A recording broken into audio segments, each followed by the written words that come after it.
Well, hey, welcome back. We got a box in the mail right here. This one came from Summit. Yeah, it's upside down. We're going to open it from the bottom. So hang on. We're going to open this thing up and see what we got from the good old Summit Racing. Disclaimer is, I know what we got. Because I know what I ordered. Safety hazard. Safety violation.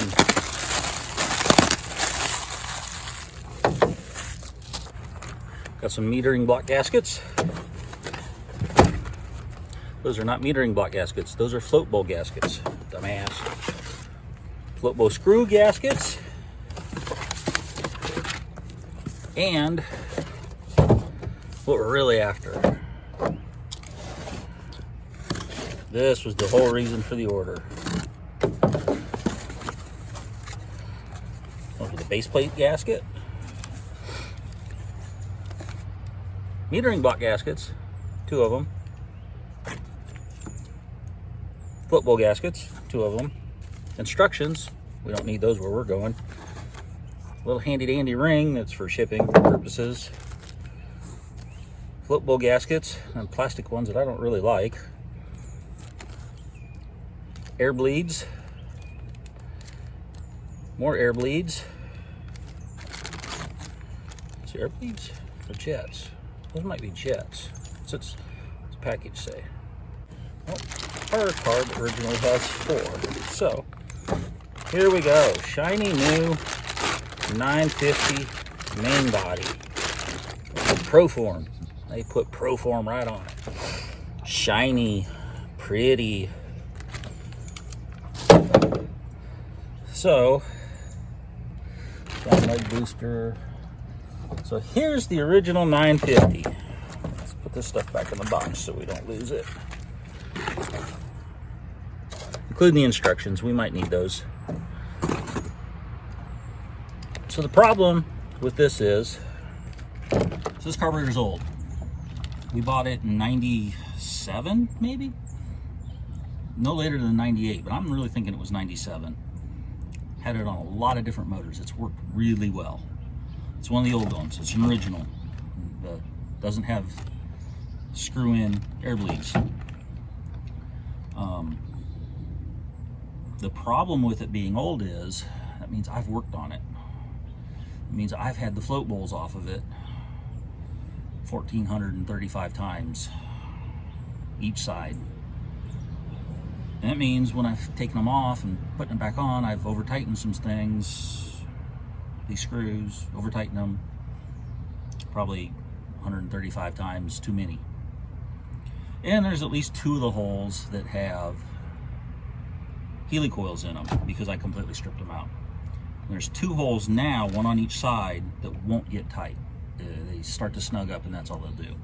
And that gets scary, and then you don't want to tighten it anymore, and well, then it's not really sealed, so then it wants to leak, and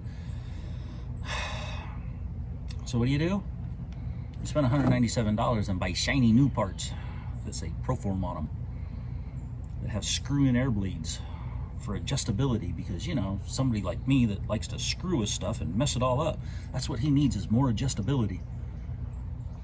But seriously, always worked good. Won track championship with it. I kind of screwed it up.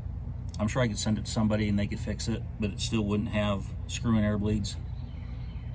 They could do that, but then it's more money, and then pretty soon I've got more money sunk in it than I have in this. So what do? You buy this. I mean, that's just a smart thing to do.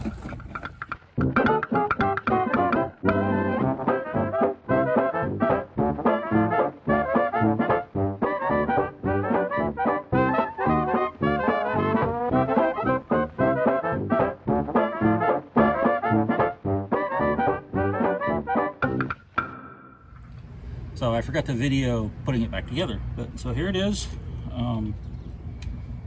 back together. I guess it looks all right. We get the thing bolted on and fire it up and see if it's gonna idle and see if it's gonna do them carbureting things that they're supposed to do. Wasn't too hard. It was fairly easy to do, so I just put new gaskets in it, so it wasn't like they were stuck. The base plate, the gasket between the main body and the base plate was stuck in a few places, but it cleaned up pretty easy. Put it on and see what it does. Well, there it is. Got it on there. Now I guess we'll just need to put a little fuel in it and see where it's going to leak. I mean, if it's going to leak.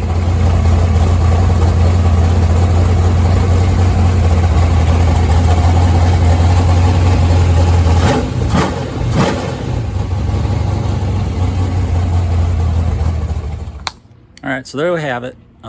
Carburetor's changed, it runs. So it still does that weird thing with the idle where it idles kind of high, and you turn the idle down and it sounds pretty good, and then it acts like it wants to die, and you whack the throttle and then it idles real high again. So I guess maybe I'll have to put the other set of plugs in it and go one step hotter yet and see what it does. Fighting with the float level on the front, but I think a lot of that's because the car's sitting nose high right now. Once I get it on the ground and I get it leveled out, that'll I'll be able to actually set the float level, and then it'll probably be a lot happier as far as that goes. As for the changing the main body out on that was pretty easy. I think, I did it in probably less than 15 minutes because gaskets didn't stick. So if I could do it in that quick a time, anybody can do it.